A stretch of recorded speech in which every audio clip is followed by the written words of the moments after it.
What do Americans think about government? What is the proper role of government? In the United States, Americans generally believe that the government has four basic purposes. One, to establish justice and ensure domestic tranquility. To provide for the common defense. To promote the general welfare. And to secure the blessings of liberty. What these terms mean and how to achieve them is the center of just about all political debate.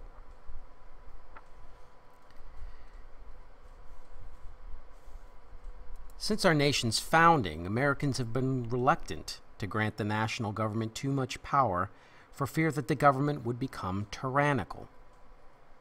Federalists believed that a powerful and active national government was necessary to promote commerce, prevent political strife, and protect the country's international interests. Anti-Federalists, on the other hand, feared that such a government would also have the power to oppress its citizens, and therefore it was better to forego the potential benefits of a powerful government to minimize the loss of freedoms associated with strong government. This debate led to the formation of political parties following the ratification of the Constitution that continued to struggle with the issue of the proper role of the national government. Hamilton's Federalists advocated a strong central government. Jefferson's Democratic Republicans argued for a weaker and decentralized government with strict constitutional limits. This conflict is also at the heart of the debate between the modern-day Republicans, or conservatives, and Democrats, or so-called liberals. Contemporary Democrats, or liberals, assert the need for a powerful and active national government to protect the environment and to promote economic equality. In contrast, the contemporary Republicans, or conservatives, argue that many national programs and policies should be eliminated or turned over to the states, and the national government should protect international interests. In summary, Americans generally believe or support the concept of limited government, but there are times when we turn to the government for assistance and protection. For example, when we had the Columbine school shootings, or the issues of terrorism, or the decline of morality, or just generally any time there's a crisis of national security. In other words, in times of crisis, we develop a sort of siege mentality and demand that even more governmental regulations of human behavior result. And as a result of more government regulation, you're going to see less individual freedom. The exercise of governmental power must be seen as legitimate. And legitimacy is based on public support of the government, and that flux over time. Which brings us to our next topic. Do we trust our government? Well, trust in the government has been in sharp decline since the 1960s. From 1960 to 1964, Americans, about 75% of Americans stated that they trusted the government most of the time, or just about always. Only 75%. Trust in the government fell from 1964, reaching a low of 25% in the 1980s. Trust increased slightly in the early 1980s under Reagan, but began falling again in the wake of the Iran-Contra scandals. It began to rise again after 9/11. But even then, it's only less than 50%. After 9/11, we see a precipitous decline in trust in the government until right about now, when we're reaching our Reagan-era figures here.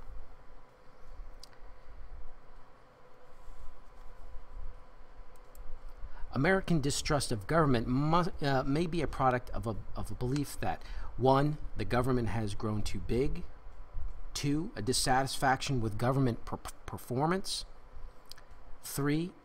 A lack of political efficacy, and 4. Governmental scandals.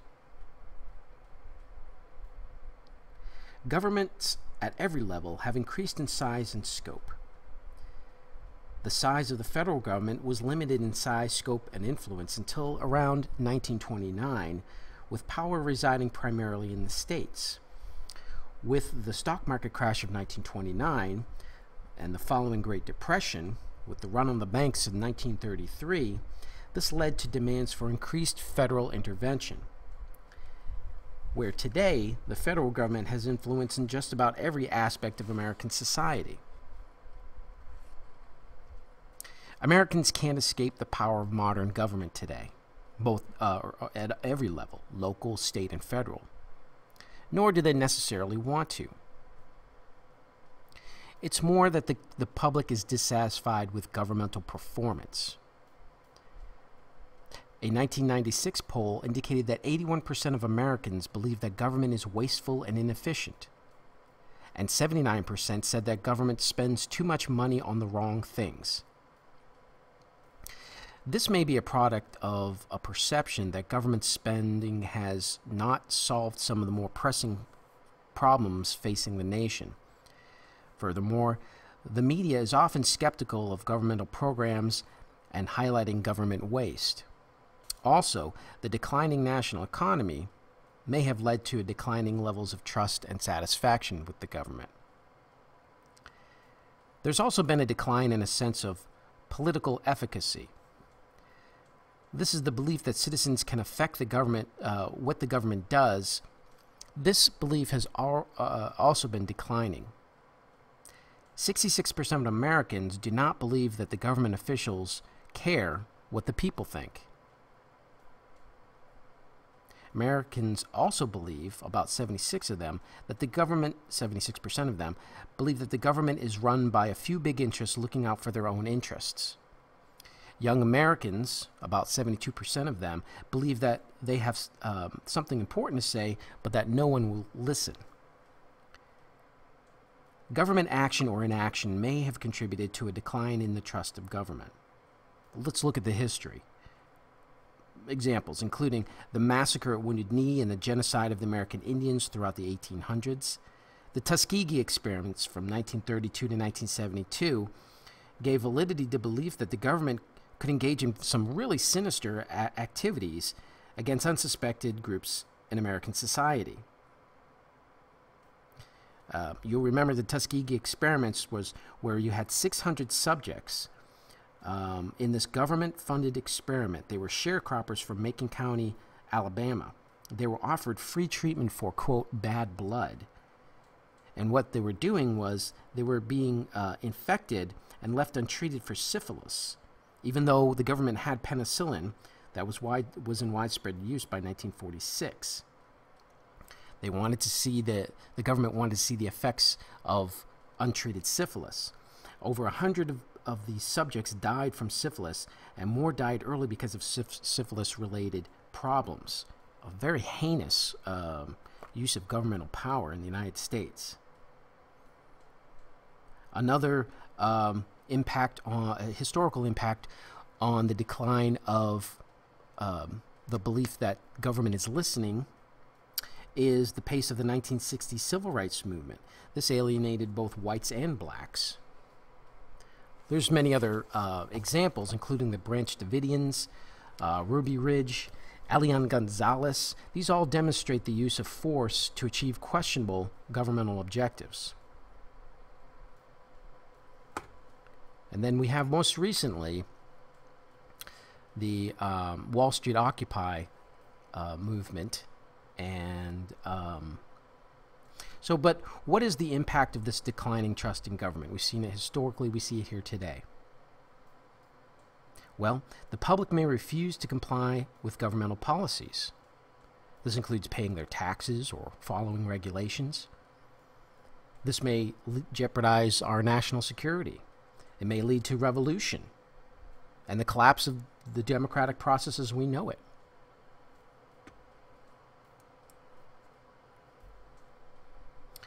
What is a citizen, and what are a citizen's responsibilities in a democratic society? Okay, first, what is a citizen? Well, citizenship means membership in one's community. The Greeks did not believe that an individual was a complete person unless they were a public person. Non-citizens and private persons were referred to as idiotes, where we get the word idiots from. Participation in public affairs was virtually the definition of citizenship. Participation included voting and speaking out, and therefore freedom of speech is an essential freedom for a citizen. You'll note that the First Amendment provides Congress shall make no laws restricting the freedom of speech. That's how important it is. The United States does not impose constitutional or legal requirements on a citizen regarding participation. Instead, citizenship is a voluntary activity that can best be exercised when an individual is informed and engaged in the political process. That's why we want you to take this course. We want you to be informed and engaged in the political process. So what should a citizen know? A true citizen must have the knowledge needed to participate in the political process. And we want you to be a true citizen. What kinds of knowledge do you need to have? Well, there are basically three forms of knowledge that you should know. One, a knowledge of your government. Knowledge of your government. That is to say, we want you to know the rules of the game. We want you to know what your own political rights are. Second, we want you to have a knowledge of politics. We want you to know what is at stake in the political world. And third, we want you to have a knowledge of democratic principles.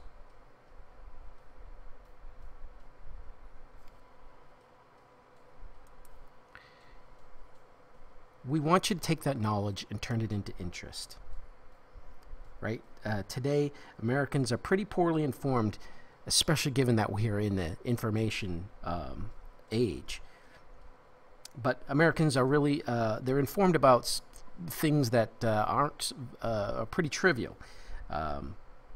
Information regarding political institutions and people who govern our nation is pretty low. But Americans know a lot of mundane information.